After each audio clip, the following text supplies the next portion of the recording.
about development, of course, talking mainly about the role of credit in the economy. And, of course, my work is always based on what Hyman Minsky gave us as the financial instability hypothesis.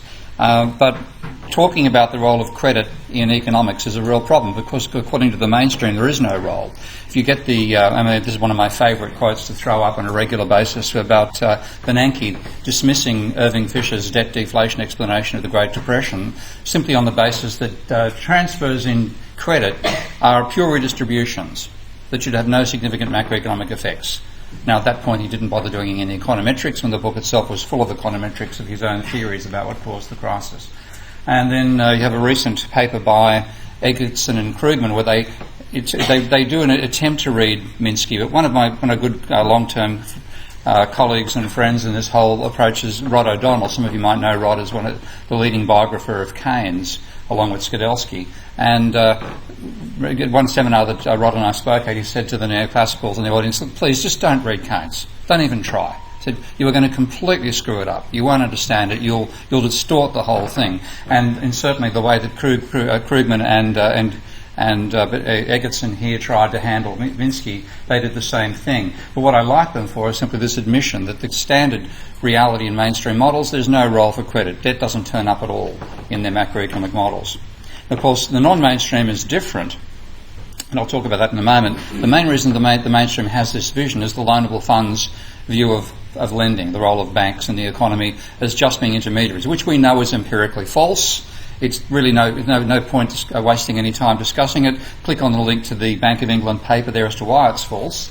But this is, again, Krugman continuing the same idea. With that false model, there's no link between the level of debt in the economy and the amount of money in the economy. They're two independent things. Okay? They don't often worry about where the money actually comes from, but the debt itself is just a transfer from one agent to another. And then when talking about people who do say debt plays a role, such as Richard Kuhn explaining Japan's crisis, Krugman's attitude here is to say that he's seeing an entire economy being balance sheet constrained, whereas he said, well, that can't apply, because there are some people who are balance sheet constrained by being debtors, other are balance sheet liberated by being creditors, and if interest rates fall, then they could take advantage of that in terms of borrowing more money and having the capacity to increase demand when the demand from debtors falls. So, the two cancel each other out. Now, that's not the case with the non-mainstream. The post-Keynesian view, of course, is endogenous money is a vital part of economics, but it's still not integrated into the macro. And if you look at the reason why, it comes down to the argument about the identity of expenditure and incomes. This is Randall Ray from the very first of the modern monetary primer statements on the New Economic Perspectives blog, saying that you start from the simple accounting, macro accounting, with the recognition that aggregate level spending equals income. In fact, is identical to it. Now, on that basis, you have it argued, and I've had it argued to me all the way through, of course, that this plays, therefore, you can't somehow get a role for their debt in aggregate demand. And I've been trying to put that in many, many different ways, saying there is a role. But this is in the most recent debate I had in the review of Keynesian economics with Mark Lavoie, Brett Furberger and Thomas Pally. Two of the three said I had to be wrong. Tom agreed with me but critiqued the way that I presented it. But Furberger made the best statement here overall, saying that the total spending must be equal to current total income. Okay? And therefore, the argument that I've got that credit somehow plays a role in aggregate demand must be wrong. Now, that's using the empirically accurate model of endogenous money. So clearly all people in the post-Keynesian camp agree that the banks create money by creating debt. And it's easy to show, and this is one of the advantages of the debate. In some ways I've had this debate in public, courtesy of the internet these days. I'm sure Keynes went through, not that I'm saying Keynes, pardon me, but Keynes went through similar things with the Cambridge Circus, where we didn't see it until after everything was published. But these days everything is up on the web, and I've made some mistakes in getting to the point I'm now, and they're all in public. But this, I think, is, I hope, the final argument to explain why it is completely consistent with saying expenditure is identically equal to income, to say that credit, which is change in debt, plays an essential role in macroeconomics. So, and this really, I got the idea of showing it this way, courtesy of Brett Furberger's critique of me. I thought, well, if Brett's right, and he is, that expenditure is identically equal to income, and I'm right, then I must be able to show the two using an expenditure is identical to income argument. So I thought, just imagine you can divide the economy into three notional sectors plus a banking sector. So three non-bank sectors with the imaginative labels of S1, S2 and S3. And then the banking sector, which I have to show both the assets and the liabilities and the equity of the banking sector to be consistent with the equation of the fundamental law of accounting. And when I do this, what I'm going to show is expenditure by each sector on a horizontal row. And therefore the income is actually the vertical. The net income for each sector is the sum of the verticals. So horizontals are what is being spent by each sector. The vertical is the sum of net, and therefore the diagonal shows the expenditure, where the off-diagonal elements show the income. And I'm doing everything in terms of flows in dollars per year. And I think a lot of people here know that I'm on a campaign to eliminate the concept of periods from post-Keynesian economics. I think the whole use of period analysis is a major reason why we've been running around like headless chooks trying to get this stuff worked out for the last 30 years rather than working out with day one with Minsky. But in the table I'm going to show all flows as lowercase, and stocks when they turn up, and one stock does turn up, which is dollars, in uppercase. And because I've got lowercase letters for the flows in dollars per year, I'm using rho for the interest rate. In my first case, I'm going to show what happens when lending and borrowing don't occur, which is the classic, let's ignore the financial sector vision. And what you have is, and just to take you through the table showing the assets of the banking sector here, and since I don't have any lending happening, they've got neither assets nor any flow, so there's the levels are being shown down here. The flows are all flows of money in dollars per year between different sectors. So here's sector 1, spending amounts A and B dollars per year on sectors 2 and sectors 3. And therefore the sum of that row is necessarily zero. That's the expenditure by that sector. That's the income that expenditure generates for the other sectors. Same thing for sector 2, same thing for sector 3. So if you add up those diagonal elements and take the negative of them, you've got aggregate demand. And if you look at it, of course, it's just A plus B, C plus D, E plus F dollars per year being generated. The off-diagonal elements are aggregate income. That's just A plus B out to F. Identically the same. It has to be. And that applies in each of the tables I'm going to show. This is the basic logic of trying to show why endogenous money makes a fundamental difference to how we think about macroeconomics. The next stage is looking at loanable funds. Now I've got almost no role for credit, and I'll show you why. Because if you imagine now sector 1 is borrowing at a rate of L dollars per year from sector 2, and sector that therefore is less expenditure of that amount by sector 2 on the other sectors. Of course, I'm simplifying everything just to work with one sector borrowing from another sector, but it works with all sectors borrowing and spending in all sorts of ways. It's just to make the algebra simpler. And then paying interest of rho times L, because of course if you're having a flow of debt at any point in time, you must have a stock of debt as well. So the sector 1 is, as well as borrowing L dollars per year from lowercase L dollars per year from sector 2, is also paying interest on rho times capital L dollars of the stock of existing debt.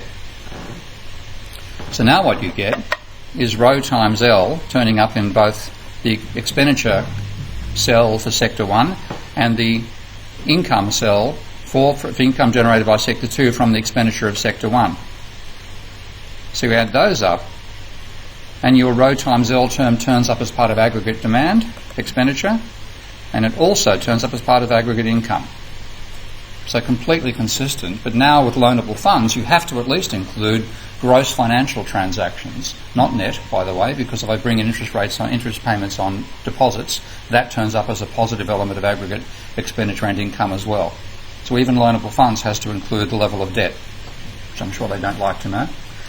What about endogenous money? Well, now what I've got, the left-hand side of the table becomes active, because sector 1 is now borrowing L dollars per year from the banking sector. And that means that they've got paying interest also to the banking sector of rho times L. So it's a fairly simple rearrangement of the table, but now I have L as the level of debt over here. Of course, it existed in the previous model of loanable funds, but it didn't show up there because in loanable funds, the debt is neither an asset nor a liability of the banking sector. It's an asset of the borrower and the lender and a liability of the borrower, but it doesn't show up at the bank. Now, of course, it does. So there's the stock of loans, and this is the flow being generated by, just showing it over here, the flow of loans per year. Now what you have is the expenditure by the agent is the same as before. It's exactly the same as for loanable funds, but the difference is there's no offsetting decline in the flow from sector 2. So when you sum that up, you get the change in debt, the level of credit, as part of aggregate demand, and it's also, of course, generating income for the banking sector. So in that essential way, change in debt, credit is an essential part of both aggregate expenditure and aggregate income. It's completely consistent with that identity, but it now means credit turns up as an essential part of demand. So we have to be genuine macroeconomics, we have to include the banking sector, and therefore credit is essential to analysing where the economy is going. And of course, once you've got that, you've got an insight into why the various crises we've seen occur in the last, well, frankly, 150 years, but I'll stick with the last 40, have actually occurred. Because you have two sources of expenditure now in the economy. You have the turnover of existing money, which is what I see GDP as measuring. I have to explain that in a moment. But also new expenditure financed in a one-for-one way by new debt. The new debt is new credit which is spent into existence, as I'm showing in that table. So you borrow, by borrowing, fundamentally you borrow to spend. Now, how do you measure it? Well, GDP, again, because of period analysis, economists can't see where they can fit demand and credit together, or GDP and credit together.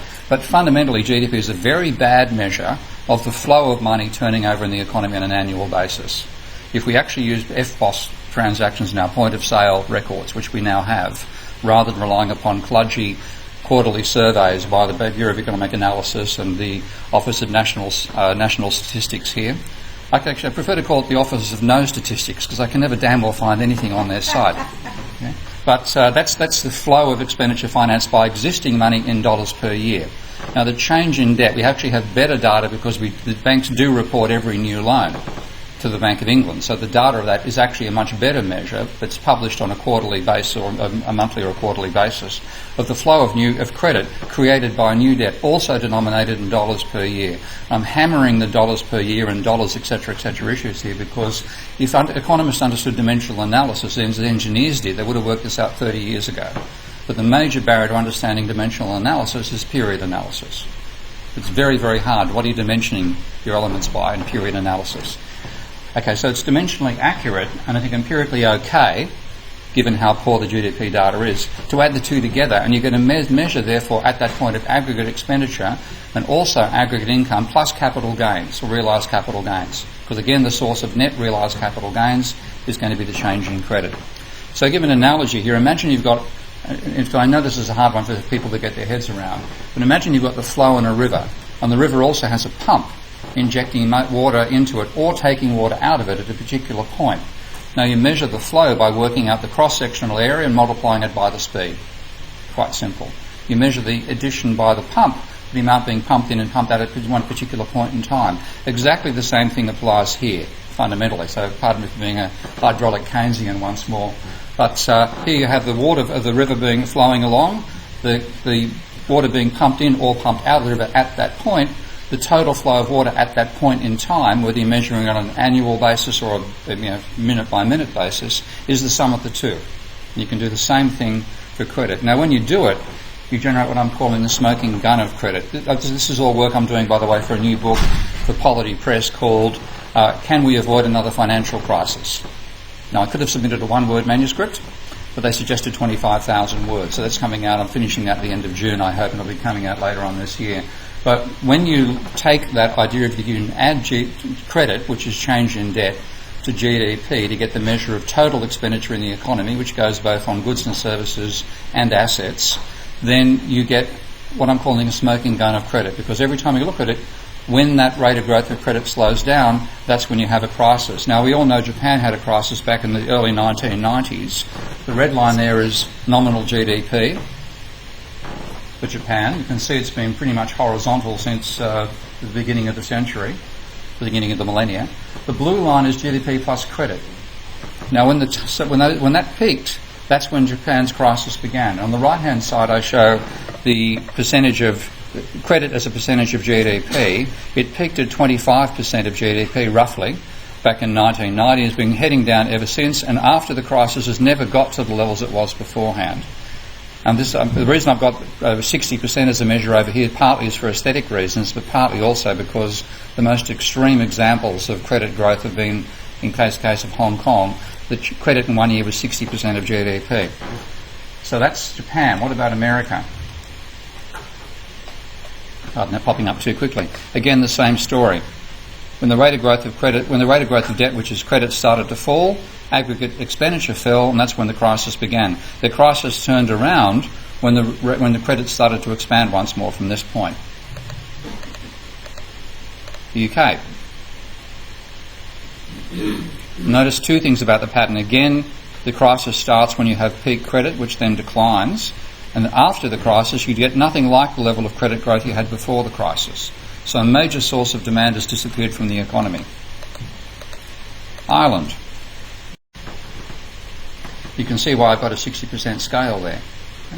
During the absolute boom of their so-called Celtic Tiger period, the credit in 1 year was equivalent to more than 50% of GDP. No wonder they were booming. And no wonder they were bust afterwards. So afterwards, this line here, by the way, is zero. Below that level, credit, rather than increasing demand, is actually taking demand out of the economy. And you can see it's reviving now because credit's growing once more at about 8% of GDP. But that's why it's revived, not because it's wonderful reforms and the fantastic austerity policies of the EU. It's because the Irish are borrowing once more, and their ratio of debt to GDP is starting to rise once more. Spain. Same massive story.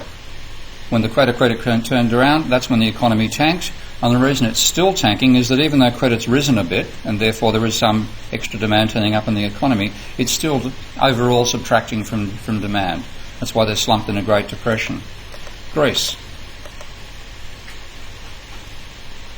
Same story. So that's why I'm calling it a smoking gun. You can find it next to every economic corpse on the planet. Okay? In fact, they're not corpses, they're actually zombies. Because in the sense that they're the walking dead, they never quite get over the crisis. They're stuck in there permanently because when you get the credit being negative at this level, the falling in debt was also causing a fall in GDP. Now, the future debt zombies I see as countries with more than 1.5 times GDP as their private debt ratio, and where it's growing by more than 10% per annum.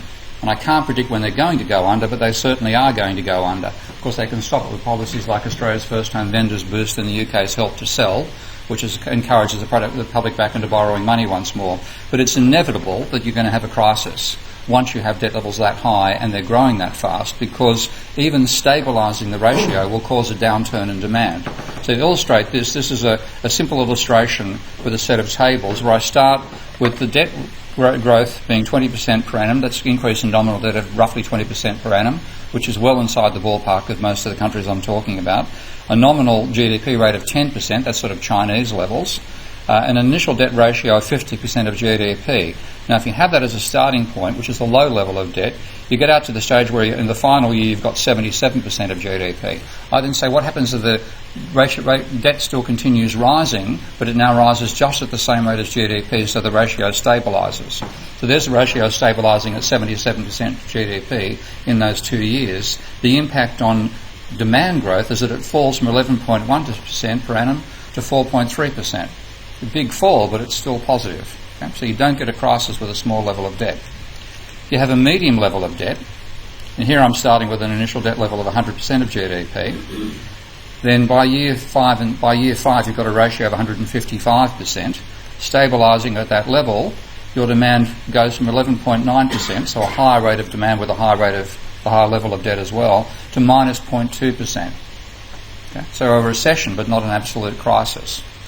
When you have a higher level of debt, and now I'm going to start at 150%, I think, and reach 125% rather, and reach 193% in the final year. And now I'm talking the level of debt that applies in Canada, Australia, Korea, China, Hong Kong, and above. So these are hypothetical numbers, but they're well and truly inside the ballpark of actual data. You stabilise at 193% of GDP, roughly 13% below China's last reported number. And what happens with the simple stabilisation of debt, you go from a 12.3% per annum increase in demand to a minus 2.2%.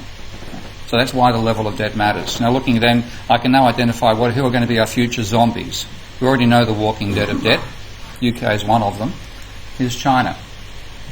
Now China managed to avoid the crisis back in 2008 by encouraging a massive increase in credit to the private sector, as well much as you can define one in China. And they're now having an astronomical increase in private debt. It's running at about 25% of GDP right now. That's the credit level of credit. The simple stabilisation of that will cause a huge slowdown in China. Canada, also another country that managed to avoid the crisis. Notice the red line here, which is where credit is negative, below which the credit is negative. Canada never went negative. The borrowing that was associated with the housing booms in Vancouver and the borrowing to finance the minerals exploration and so on, and the fracking and everything else, as well as the exports to China, meant they never went negative. Australia, my ex-country, same story. Notice the blue line doesn't cross the red. When it crosses the red, you've then got negative credit. Australia bounced, and currently the change in the credit there is running at 15% of GDP. So a stabilisation of that, a major fall in the economy. The other ones, there are more than this. I'm working with the fantastic new Bank of International Settlements database that has debt data on 41 countries. It doesn't include Russia, for example, so I can't show you Russian data here.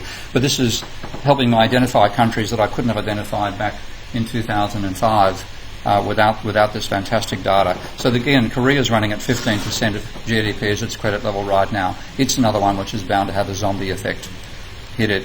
And this is my complete table of future debt zombies. And some surprise me. France turns up as a potential number. So do the Netherlands and Switzerland. Sweden, Belgium, Austria, Norway, Thailand, Hong Kong, Singapore, Malaysia and Finland. Now, they're not all guaranteed to happen, and they certainly won't all happen at the same time. But some of those economies are substantially larger than the American economy. So when they go, they're going to have an impact upon demand in the rest of the world. So we're learning the hard way that credit matters. Thank you.